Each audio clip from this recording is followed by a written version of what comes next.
Baik, selamat malam semuanya. Kembali lagi bersama saya Andrew Masyanto Tanto Putra, mahasiswa Magister Teknik Sipil Universitas Diponegoro dengan NIM 21010124410013.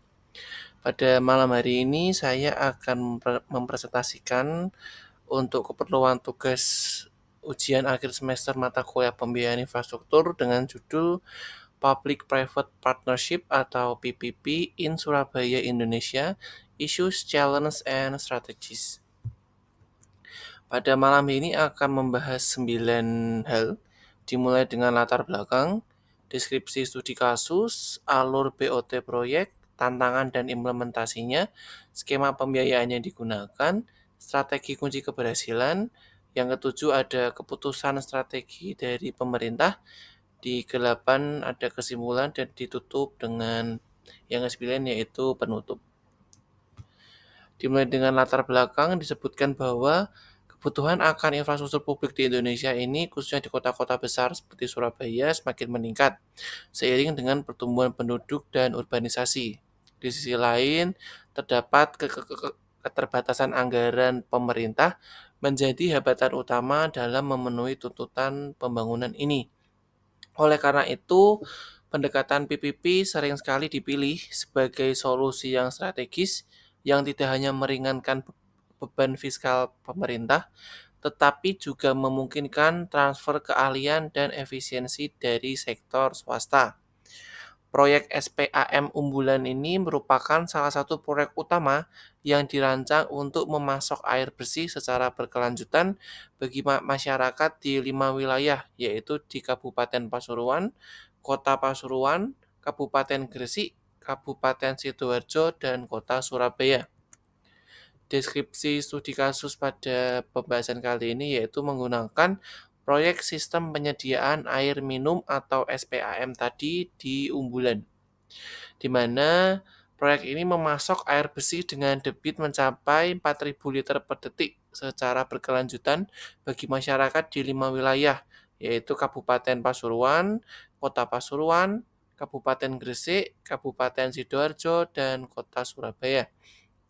Skema pada proyek ini yaitu Build Operate Transfer atau BOT oleh PT Sarana Multi Infrastruktur, di mana masa konsesinya yaitu selama 25 tahun oleh PT SMI juga dan dengan nilai investasi sebesar 1,8 triliun.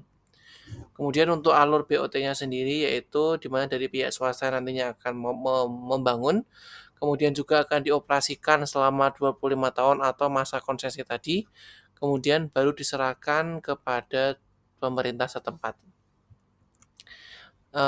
Terdapat beberapa tantangan dan implementasi. Meskipun PPP menawarkan banyak keuntungan, implementasinya ini seringkali menghadapi banyak tantangan. Yang pertama itu adanya kompleksitas pembiayaan. Proyek infrastruktur berskala besar seperti SPAM unggulan ini membutuhkan dana yang sangat besar, sementara daya tarik komersialnya masih rendah. Akibatnya pihak swasta sulit mencapai financial close, bahkan proyek ini sempat tertunda selama puluhan tahun. Pemerintah belum memberikan dukungan melalui Viability Gap Fund atau FGF agar proyek ini bisa tetap berjalan, yang menandakan bahwa pembiayaan dari pasar saja ini belum cukup. Yang kedua itu ada ketidakjelasan regulasi. Meskipun sudah ada perpres tentang PPP, dalam praktiknya ini masih terjadi perbedaan interpretasi antara pemerintah pusat dan juga daerah. Hal ini menyebabkan ketidakpastian hukum dan mempersulit penyusunan kontrak serta pembagian risiko antara pihak-pihak yang terlibat. Sehingga regulasi yang ambigu ini dapat membuat investor ragu untuk berpartisipasi. Yang ketiga ada birokrasi yang lamban, di mana tidak ada unit khusus PPP di tingkat daerah yang menyebabkan koordinasi antar instansi ini menjadi tidak efisien, sehingga proses perencanaan dan pengadaan seringkali mengalami penundaan karena tumpang tindihnya kewenangan.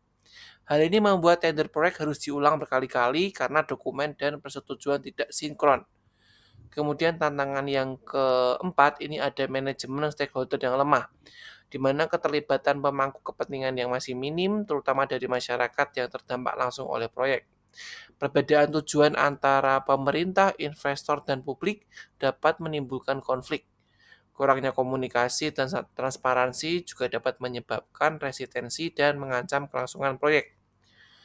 Kemudian yang kelima itu ada kapasitas pemerintah daerah yang rendah, di mana disebutkan bahwa banyak pemerintah daerah tidak memiliki sumber daya manusia yang memadai untuk menyusun studi kelayakan, mengelola kontrak, dan bernegosiasi dengan pihak swasta.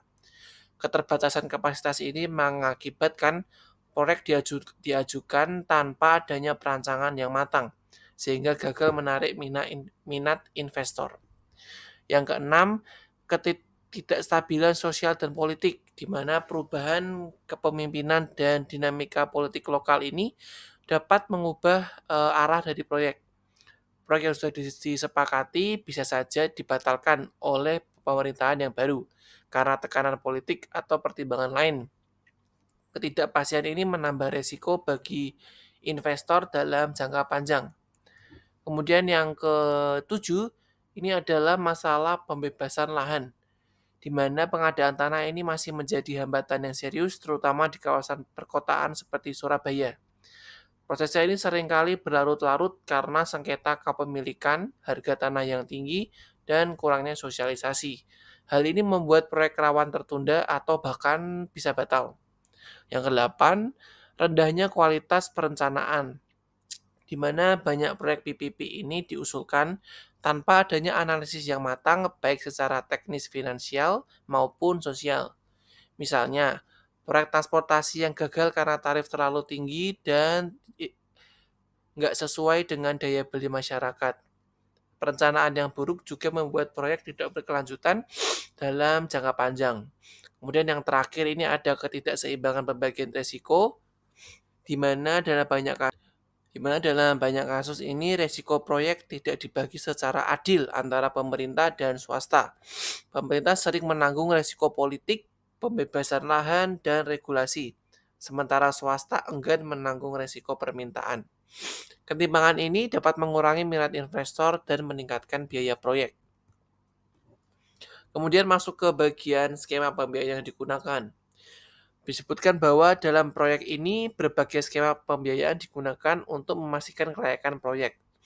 Model BOT ini menjadi fondasi utama, didukung oleh FGF untuk mengisi kesenjangan pembiayaan. Selain itu, pembiayaan juga bersumber dari lembaga keuangan nasional dan internasional seperti PT SMI, ADB, dan World Bank, serta melalui instrumen seperti obligasi infrastruktur, obligasi daerah, dan blended finance.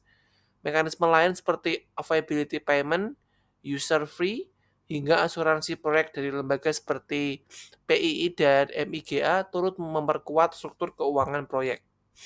Kemudian masuk ke bagian strategi kunci keberhasilan, di mana keberhasilan implementasi PPP ini tidak hanya bergantung pada pendanaan atau regulasi, tetapi juga kepada kemampuan mengatasi tantangan melalui strategi yang kolaboratif dan terarah. Oleh karena itu, dibutuhkan pendekatan strategis yang dapat memperkuat sinergi antara pemerintah, swasta, dan juga masyarakat.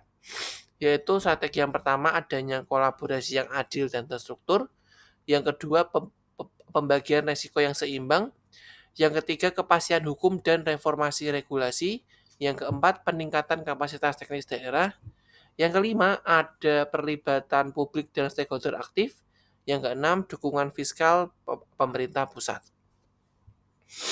Kemudian keputusan strategis dari pemerintah daerah, di mana pemerintah kota Surabaya dan pemerintahan Provinsi Jawa Timur secara strategis ini memutuskan untuk melaksanakan proyek ini melalui skema PPP dengan model BOT. Dalam hal ini, PT SMI ini dipilih sebagai mitra swasta yang bertanggung jawab atas pembiayaan dan operasional proyek. Dukungan dari pemerintah pusat melalui FGF ini dapat menjadi katalis atau hal yang penting dalam mengurangi risiko dan mempercepat proses pembiayaan. Kemudian landasan hukum yang digunakan dalam pelaksanaan proyek ini ada Perpres nomor 67 tahun 2005 dan nomor 38 tahun 2015, yang memberikan kejelasan terkait prosedur serta struktur PPP secara nasional.